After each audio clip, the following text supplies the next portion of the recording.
Welcome to the Business Legends Podcast, where we interview business leaders and entrepreneurs so that our listeners can learn from their successes, pump up their own inspiration, and learn the motives behind the people that make change happen. I'm the host of the show, Reese Arlen, along with my co-host, Christian Webb. Say something. Are you ever not going to read that?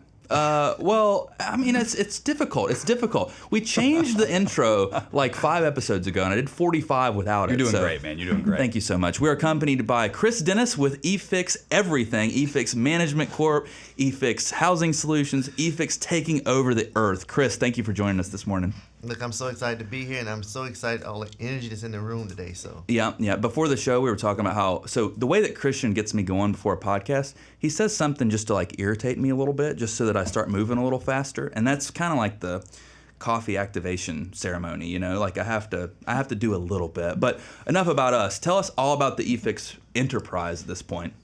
man, where do I start? I'll tell you. I'll say this. The key thing of how eFix housing came apart and migrated over into the commercial side with eFix Development Corp was I was sitting in a cubicle at Bank of America. I was a senior exec for 13 years at Bank of America, and I was in a cubicle one day and I realized Where dreams start. Anyway. Hey, look, that's my logo. Think big, Yep. dream big, be big. Hey, you don't look a day over 30. How are you already executive? Yeah, what are you talking Wow. about? How old are you? Look, I started early, man. I started early. Yeah. Came from a little small town, migrated into technology, got to Bank of America, met a great guy in the alleyway, and he hired me. Wow. At 8 years old. Look. Yeah. And so I'm at the bank, and I'm sitting there, and something happened, and I'm running the technology for the trading floor, and one day all of my partners from out of town came to Charlotte, and they were all coming down, and on the way to Charlotte, there was an accident on 85. They got out of the airport, and the taxi driver was driving them up 85, came down Graham Street, and turned through a little neighborhood.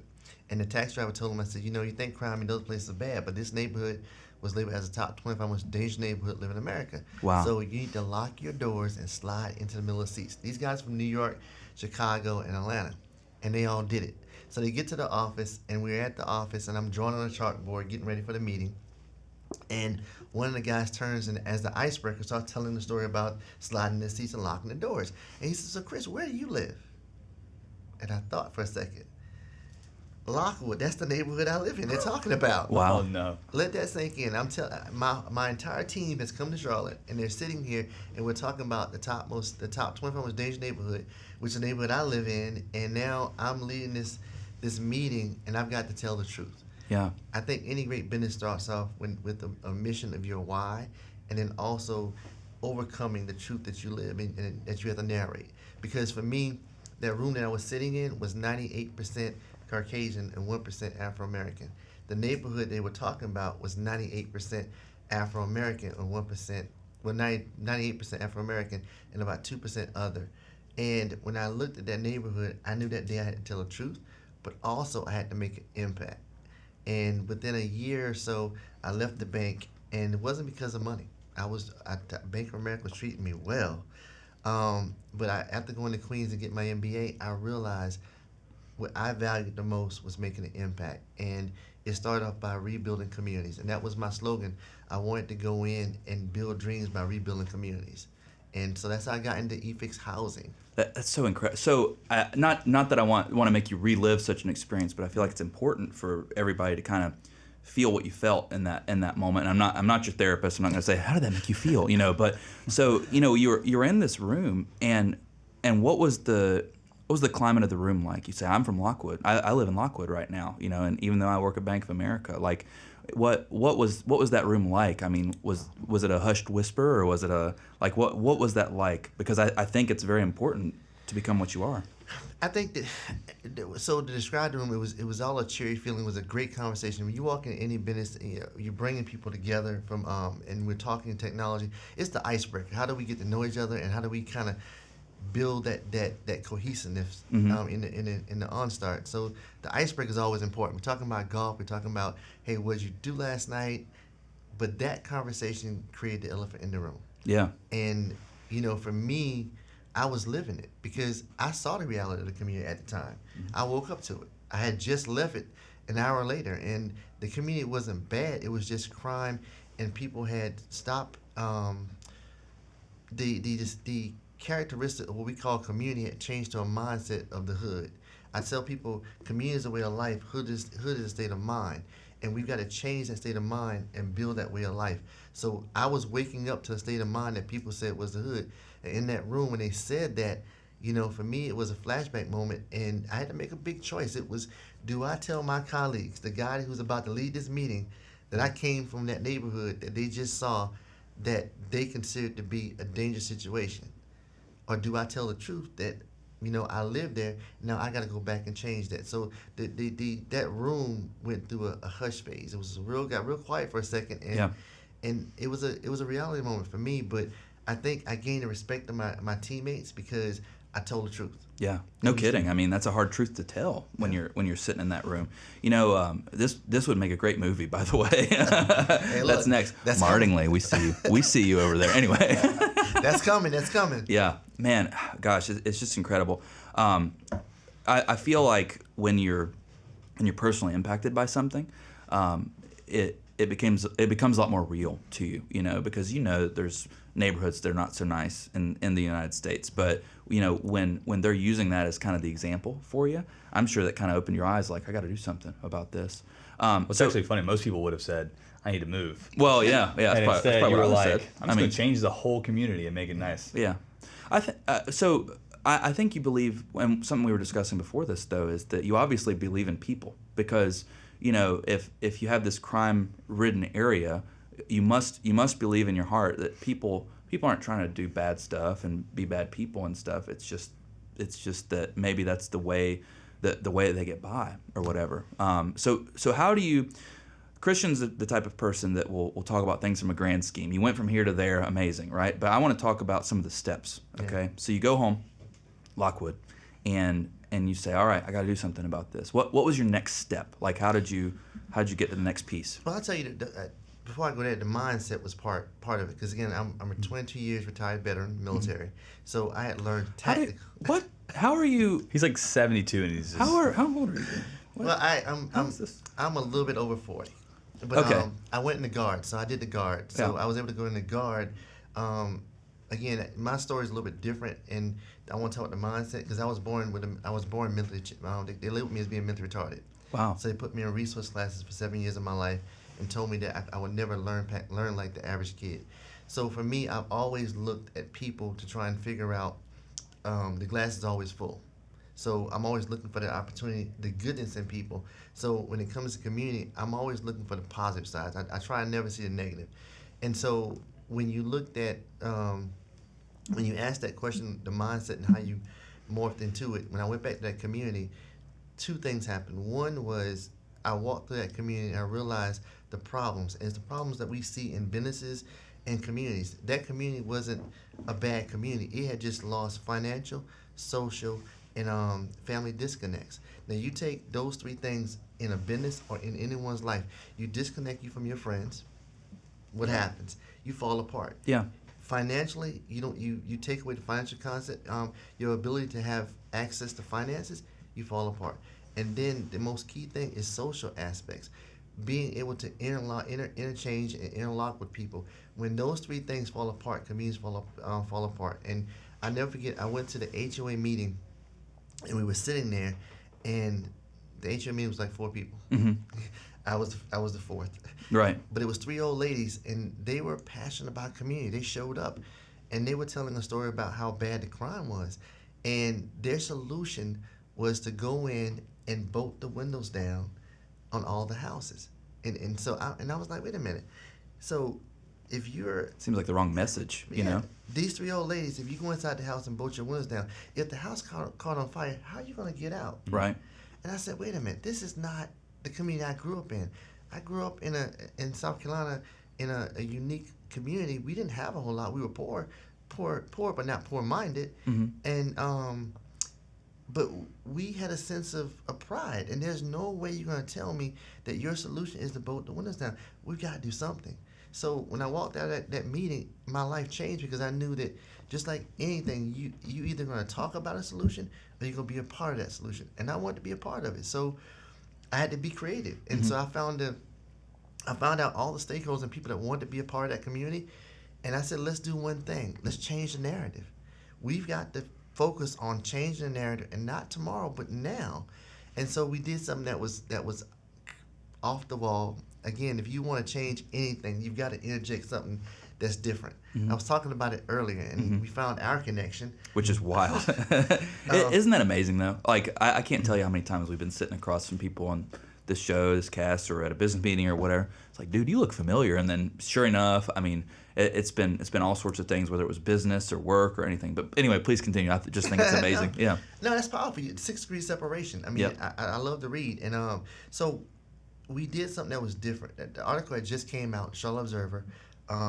Again, the top 25 most dangerous neighborhood to live in America was Lockwood. It's still there. The article is still out there. And I said, what can we do now to change this narrative? And I believe in God, and talks to me in dreams. And I said, let's do a 5K, but let's do something different. The community was 98% Afro-American, 1% Caucasian, 2% Caucasian. And so what I did was, hey, let's go to the music factory. We had just had open up, and let's do a 5K, but let's do something different. Let's do a 5K rock and run, a rock band concert in the middle of a marginalized community. Everybody said, hands down, it's not going to happen. It's not going to work. We just came out of 2008, which was a recession. There's no way. We're not going to fund it. The first year we had a little bit over 500 runners in that race, and I think it was a great start for the race. And it was a huge win. And we ran through that neighborhood, and I asked them one question on WSO TV. I said, what do you guys think about the race? We love the route. We love the race. Thank you. You just ran through what they labeled as the top 25 most dangerous neighborhood, and you just changed the narrative. So now we can become a community. And that was the start of the change of that community. It's incredible how something like that, you know, you're talking about racial relations and things like that. And I think that, you know, the media spins a different narrative with the relationships between races and cultures for that point. But I think that, you know, as people, we have to. Well, the thing that I've always said is that we're so much more alike than we are different. You know, our blood is red. You know, I mean, on the inside, we're 98% the same. The color of our skin's a little different, but you know, that's just the way that we were born. We didn't have a choice in that. You know, and then you bring something like this that everybody can enjoy. Everybody likes rock and roll, man. I mean, that's just a fact of life. And you bring it to a community where, you know, I'm sure there's people in all walks of life that are on that run. There's people that can barely afford the entry fee for the run. There's people that can, you know, pay everybody's type of thing and not have a bead of sweat on their brow, you know.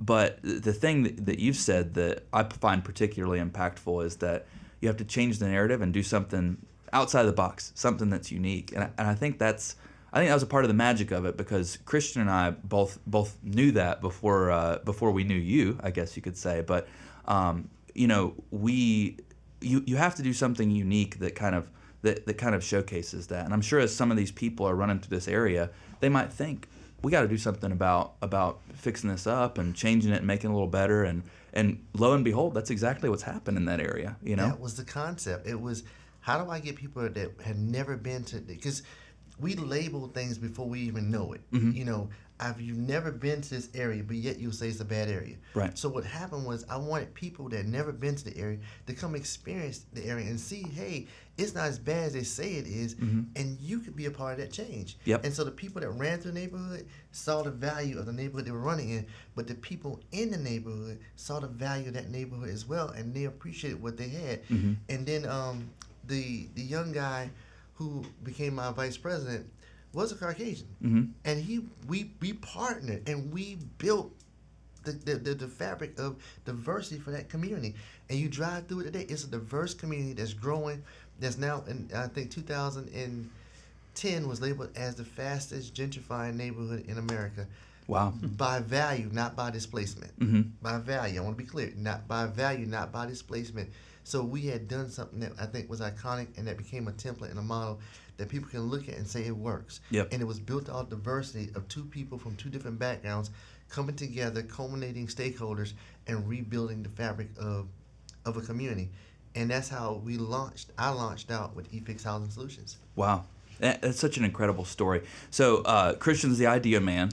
So I already know where he wants to go with this conversation. But What do you think for the future? Lockwood's well on its way. Do you have a community? And you don't have to tell us on air or anything, but do you have a community in mind for where you want to impact next? And what's your ideas? I mean, I want to know I want the inside scoop. What kind of thing you want to develop for that? Well, you can keep it secret. It's already happening. It's fine. And people said, E-Fix Housing started in Lockwood. We got into buying and renovating homes. We never said we want to flip houses. That's not our model. How do we go and we stabilize communities was our mission. And it was started off of one core value. I will never put someone in a house that my grandma would live in. And Lord, I love my grandma. That's perfect. That's perfect. That was my slogan. If you asked me what was the tagline for our company, that was it. And I told people, you're not going to move into a house that my grandma wouldn't live in. And we wanted to make sure that when you walk into the house, you had a home. Now, the community at that time wasn't what we wanted it to be, but together we could work and change the community. So what I did was I partnered with all of our tenants, and we call them family members. And what we did was we said a part of you getting a high renovated home was that we give you a quality renovated home at a low rental rate, but you had to actually become part of the HOA, the neighborhood association, and that basically tied them to the community, and it worked. It just worked. So now at neighborhood association meetings, they were all there. There's more than 4 people now. Yeah, there's a lot more than 4 people. Yep. And so what we did next was, and so now today we're now branching out to the west side. So we're doing a lot of stuff on Bates Road, and so our company grew a little bit over 100 homes. I tell people now that it's funny that all of our homes are less than 1.5 miles from each other. So you could reach all of our homes on a high-powered motor scooter on a half battery life. Yeah. You can get to every home that we own. And that's unique because it's part of our strategic model, but it benefited because now we're able to stabilize and grow communities. And we're now doing a lot of work on the west side, West End of Charlotte, and that's how I got into commercial, by going over to the West End and having God give me another dream and saying, hey, look, I want to get in commercial. And I tell you, when you ask God for something, Habakkuk 2:2 and James 4:2, you have not because you ask not. And you start to realize I asked God to get in commercial, and He brought me 2 commercial buildings, and now those 2 buildings are now changing the scape of the West End corridor. And so now I spend more time now doing E-Fix Development Corp, which is our commercial arm. So we still do the management of our residential component, but we're now focused a lot more on the commercial side. And again, God gave me a blessing, but He said that the blessing is not for you; it's what I do through you. Wow, that's incredible. What do I even say after that? You're making me speechless over here. So when you're talking about the nuts and bolts of things, it's one thing to have a dream. And in our company, Christian's the dreamer. His head. We like to say it like this: Christian's head's always up in the sky, and I'm always firmly planted on earth, reaching up and trying to grab him down to make sure that he's still around, type of thing. That. Yeah. You and Christian have a lot in common, believe me. So when it comes to organizing people, getting them together, let's take the run and the music factory, for instance. You knew what you wanted to do. What were your steps in order to execute that? Like, did you have a strategy involved with that, or what can you tell people that are looking to get involved and do things like this? The first thing I tell people, and I teach my mentees, I do a lot of inspirational. I'm an inspirational speaker, so I like to motivate people, but I like to inspire you more. And I tell people the first thing is you got to have a great why. Develop that why. Know who you are and why you're doing it. My commitment wasn't just do a 5K; it was about rebuilding a community. So even if the 5K didn't do well, my goal was I want to rebuild this community. But when it works, you got a culmination of a great thing. So your why has to be great. Second, you got to have passion. People don't invest in you because they like you. They invest because they see the passion in you. And so I'm very passionate about what I do. And I talked to everyone. I was telling everybody, we're going to do a 5K. And they all told me no. So I went to B of A, and we're not going to sponsor. We're not going to sponsor. Okay, I'll sponsor. We'll make it happen. So you got to be passionate about it. And then third is the most important thing is building the right team. If you don't do anything else, you've got to focus on how do I build the right team to make sure that we're going to execute. You got to have that why component. You got to have the compassion, because if you don't have those two pieces, that team's not going to. They're going to jive. They may come and be a part of something, but when the work gets hard and you don't have a why and a passion, it kind of fizzles out. And that's the same I tell people. When I build my businesses, I really focus on my why, my passion, and then my team. And I value my team. I had a great team. Hired a marketing company, the main event, and we got together. And I think at the beginning they believed in the mission of the community piece, but they didn't see the 5K piece. Right. And in a few conversations of selling, I get it. I really get it. And that was them seeing my why and my passion. And then it went from that to going to sponsors and groups and saying, guys, I know you may not get this piece, but how do we drive this community to make sure it's a community everyone wants to live, work, and play in? And we can make this happen. And after a while, people got the vision. And when I said the rock, we're going to spend 2 months touring rock band concerts to find the right artists that could come in and really bring energy, because I didn't want a 5K that people were just going to come and run. No, I wanted you to come and rock out. I wanted the amplifiers. I wanted the high pitch. I wanted everything, because we needed something that was going to invoke change in what we were doing. He was forced to tour rock band concerts. Yeah, you were forced to. No. Man, look, I have pictures. I loved it. Yeah. Loved it. Yeah. It's Christian and I, we had it just reminds me of a silly story of ours, but we were at a business meeting, and after the fact we were having a drink, and we were on a rooftop in Charlotte, and we see this gorgeous sunset and everything, and Christian looks over at me and he says, we just had to do this for our business. And I said, you know what? Life ain't so bad, man. Life ain't so bad. So we're about to have to sign off here. But before we do, I like to speak not only about who you are and what you've done and things like that, but I like to speak sort of to the person that's sitting at home and they want to invoke change, or they want to do something like what you've done. And I believe that success leaves clues. So is there anything that you'd say to somebody that's wanting to kind of take the steps to do what you have done? Like, what advice or inspiration, motivation would you give them? I'd say first, again, I don't push religion, but I'll say believe in something higher than yourself. I believe in God. He's the head of my life. Second, build that why so big that no matter what comes against you, that your why will always overcome it. And then for me, moving into commercial, we're now a pioneer in the Basement Road Corridor, which is another marginalized community, and never be afraid to be first.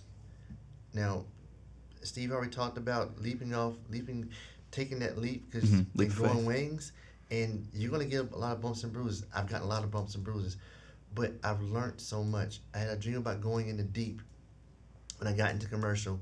And the funny thing about it is, before I'd done well in developing residential housing. We've done over 200 plus renovations, but I had never been on a commercial site. I had never seen a commercial blueprint, never went for financing for a commercial building. And here it is, God is now giving me 2 buildings at the same time to develop, and everyone says you can't do it. Then we saying this in the marginalized community is not going to work, and we made it happen. We've made history. We've totally revitalized and rebuilt the perception again of what community means. So to someone sitting at home, I never take no for an answer, and you can't define who I'm going to become because you don't own the box, because I'm not inside of a box. So, and your biggest, and this is me talking to that person at home right now that is sitting and saying, I can't do it. Your biggest hindrance or biggest demotivator is the person that you will face in the mirror in the morning. If you tell that person you can't do something, trust me, they'll believe it. But if you tell them that they're great and that today is the start of the future that you want to become, I promise you'll see that future. I love it. That's my every morning right there. I'll wake up. That's what we need. That's Look what we in the need. mirror, I'm like, get amped. There's something to that. There's something to that. I believe that. Well, they call it like self-fulfilling prophecy, where who you look at the mirror and say that you are is who you are ultimately, you know. And I'm a big Tom Brady fan, even though I'm Carolina Panthers. Get this on camera. I'm Carolina Panthers always and now forever. Now that they won a game, but hey, no, I'm Carolina Panthers always and forever. But keep pounding, but right? Hey, that's my jam. But I'm also a huge Tom Brady fan, and you'll have to watch this if you hadn't seen it. But there's a new commercial with him and Morgan Freeman. And, you know, Morgan Freeman has that perfect chocolatey voice, you know, and it says, "This letter is for you." And it goes in, and the story behind this, it's a true story. Because whether Under Armour did this for a promotion or whatever, but it's a true story because there's footage of it. But he writes this letter to this high school kid who is a quarterback. And the letter says, he says, "I hear you're supposed to be the next Tom Brady. You're not. You're not the next Tom Brady. You're the next you." And he goes in and he says, "Don't worry about what they say." He says, when you get drafted in the 5th round, 199th pick, store it away, you know. And anyway, I thought it was a great commercial, very impactful type of thing. That's very impactful. And that's the one thing I tell people all the time: never take the no, man. Mm-hmm. No's are great motivators. Sure. Because a yes coming. Right. And I've been told no so many times, and I've proven them all wrong. Yep. So yeah, very good. It's wild. It's wild. Like when you said what you said, I was sitting there like, man, that's exactly how my story started with this business. Because like I told like 6 or 7 people that I was starting a marketing firm 6 years ago, and they were like, "You can't do that. You don't know anything about marketing." I was like, "Sure, but I can," you know. And then I was like, I'm just gonna. I probably got like 9 people that said like, no. I didn't get a single like you should do that really. Exactly. And then I just did it. And I have a great team. We've been in business. We have so many customers that trust us with all their high level marketing. And I'm gonna tell you, just sitting around when I walked in and met you guys, man, I saw not only passion, but I saw how businesses should operate as far as the energy in the room. You guys brought so much energy, and just off the podcast conversation with so much energy and welcoming, and I thank you for that. And if people don't know you, they should get to know you guys. Yeah, and he's saying that with that. us being 10 minutes late, by the way. So he's being very, very kind. I wasn't 10 minutes late. Well, I'll leave you with this. That is unfortunately a part of being best friends and business co-owners. So, or fortunate, you know. Yeah. Well, yeah, it is fortunate, but we have this joke. Like, and we'll sign off with this. Well, I'll tell ask the joke. a funny question. Oh, I always try to ask a funny. This is me stalling right here, by the way. I'll come up with it. So my joke is like this: being best friends with your business partner is a very, very strange thing because when we fight, and I mean we fight, you know, and you know, before 4:30.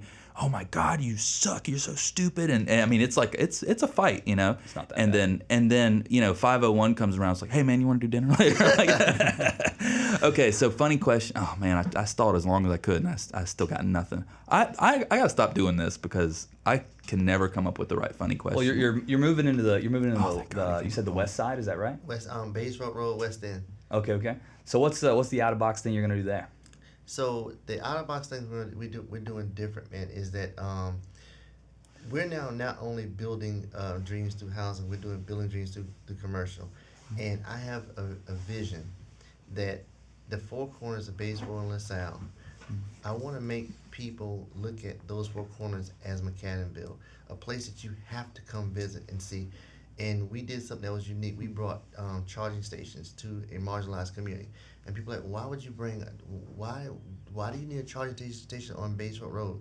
The question isn't why you need one, is why don't you have one? Because if we talk about pushing people into the future, that's the future.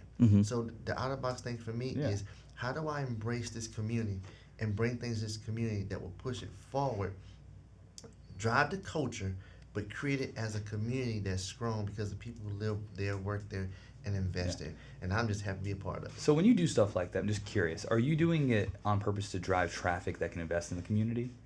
No. Or is it more about the future mindset? I do it to try and change the narrative. It has nothing to do with investments, because I believe if you create the environment, people will come. Yeah. And you want to make sure that you create environments that can drive the culture and stability. We have to be very intentional about development. And that's the one thing, when the model eFix Development Corp, we have 3 pillars: community engagement, art infusion, and small business development.